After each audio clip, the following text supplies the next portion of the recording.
12.5-year veteran with Precinct 5, who is also a field training officer. Corporal was his rank, was brutally murdered this evening on a traffic stop. He is survived by a daughter as well as his sister and the numerous officers here at Precinct 5 who were trained by him, who he mentored, and who are going to miss him tremendously. I want to thank Chief Finner and Chief Pena with the Houston Fire Department who have been by our side, County Judge Hidalgo, who has just finished visiting with the family, as well as the officers here that are on scene. The commitment is, and I'm going to let Chief Finner speak to some of the aspects of the criminal investigation, but what we are seeing on what appears to be a regular basis on the streets of Harris County has got to stop. It has got to stop. These are not assaults. These are not attacks. These are brutal murders.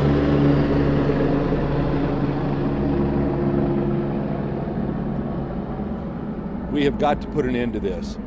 All of the resources of Harris County, as well as the resources of the City of Houston, the District Attorney's Office, are going to be working together to bring justice to Corporal Galloway.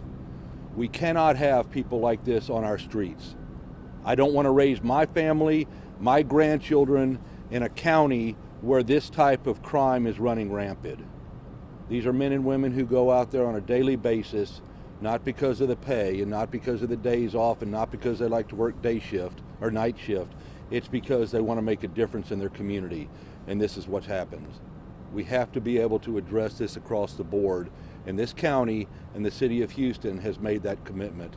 I'm going to let Chief Finner now talk a little bit about the the aspects of the criminal investigation. Chief. Thank you, Constable.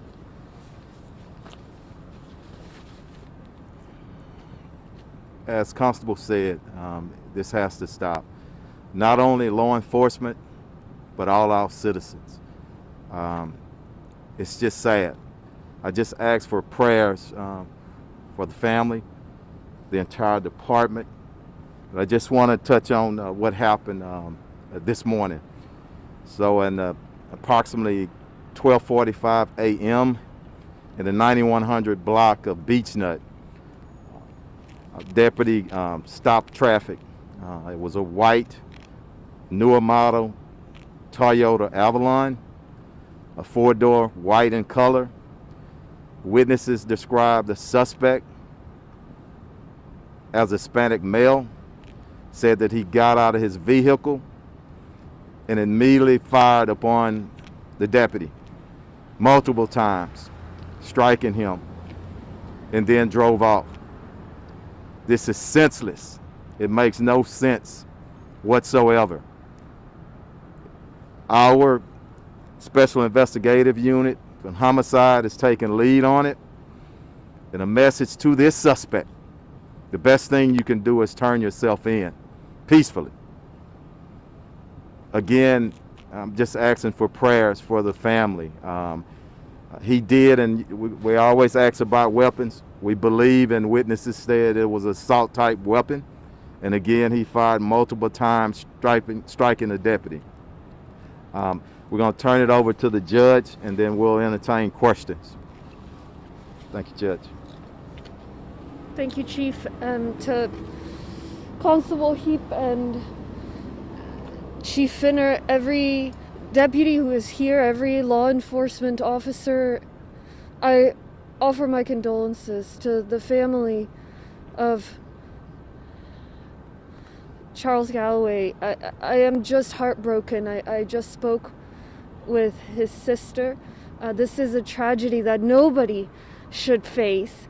And I saw in there a group of law enforcement officers that worked with this hero. And what I see is committed people dedicated to service, dedicated to sacrifice for the sake of this county's public safety, who now have to wonder even more what happens every time they go out there on the streets and leave their families behind. And so I am deeply saddened. On behalf of Harris County, I express my deepest condolences for this family and to all of our brave law enforcement officers. And I join all of our leaders here in saying this all has got to end. I appreciate Chief Finner's support and leadership in making sure that we bring this suspect to justice, and we will not rest until we do. And I ask that everybody please join us in prayer and support for the family that now has suffered a profound, profound loss. And the coming days, we will remember this incredible public servant and law enforcement officer. En español, brevemente, vengo a ofrecer mi apoyo a tanto al Constable Heap como a cada oficial, cada policía en esta comunidad y sus familias. He hablado con la hermana del héroe que perdió su vida el día de hoy. He hablado también con los miembros de su equipo. Son hombres y mujeres de servicio, son hombres y mujeres de mucho compromiso que ponen sus vidas en riesgo día tras día para proteger esta comunidad porque creen en ese espíritu de servir a esta comunidad, a este condado. Quieren a este condado. Entonces, vengo con muchísima tristeza y le pido a cada miembro de nuestro condado, de nuestra comunidad, que se una a nosotros a ofrecer apoyo, bendiciones, amor a la familia de este héroe y a todos los oficiales, los líderes de policía que nos protegen día tras día. Estas tragedias deben parar. No vamos a descansar hasta que no encontremos al sospechoso y a la persona que mató a nuestro héroe Charles Galloway.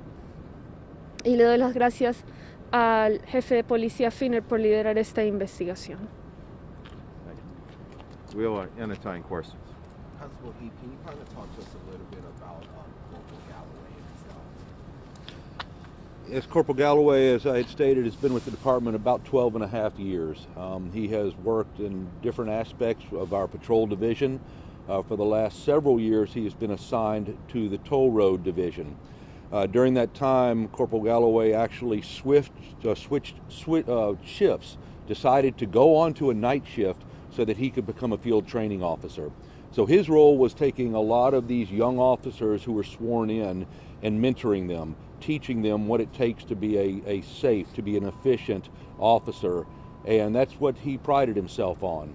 He was very much loved by the men and women that he served with, as well as there's a lot of very broken up officers who he meant a lot in their lives because he was the one that was sitting in the front seat with them. He was the one that was teaching them what to do and how to get home safely to their families. And here we are this evening with the roles reversed. How old is he? Deputy Corporal Galloway was 46, if I'm not mistaken. 47. Can you talk about the traffic stop that was made in Constable? Well, the investigation is ongoing, so I'm not comfortable releasing anything that the city is not comfortable with. But it was a traffic stop, as Chief Finner told you, on the Hunter block, and it seemed to be, although there is no such thing as a routine traffic stop, it was one of these situations to where Corporal Galloway did not have an opportunity to respond or even defend himself with this brutal attack. All right. Do we know what the stop was for? No, we don't know yet. It's part of the investigation, and we'll give that to you at appropriate time. Anything else? And the suspect is still out. Suspect is still out. Yeah. Any more information about the suspect or the suspect vehicle at this time? Yeah. No, just what we gave you. Just remember, it's a white, newer model Toyota Avalon, a 4-door. The witnesses described him as a Hispanic male, a younger Hispanic male. We don't have an age. Okay. And I saw what appeared to be a ton of shell casings at the scene. Are we talking about an exorbitant amount of gunfire? I don't know the amount of shots, but multiple shots. It's again, it's senseless. Senseless. Was Officer Galloway able to get any shots off himself? I don't think so at this time, but we want to reserve until we can verify that. Okay. All right. Either Chief Finner or Constable Heap. This is, we believe, the fourth law enforcement agency in the law enforcement during the last few days to be killed in the line of duty across the country. Can either one of you just kind of talk to us about that? I'll let him speak first to it, and then I'll speak. Go ahead, Constable. What you're seeing here, in my opinion, is a trend that is forming. We have people that are on the streets who don't feel or that there's consequences for their actions. When somebody decides to engage and take the life of a police officer because of a traffic stop, then I think we have a breakdown in how society is supposed to be. So yes, I do see this trend increasing.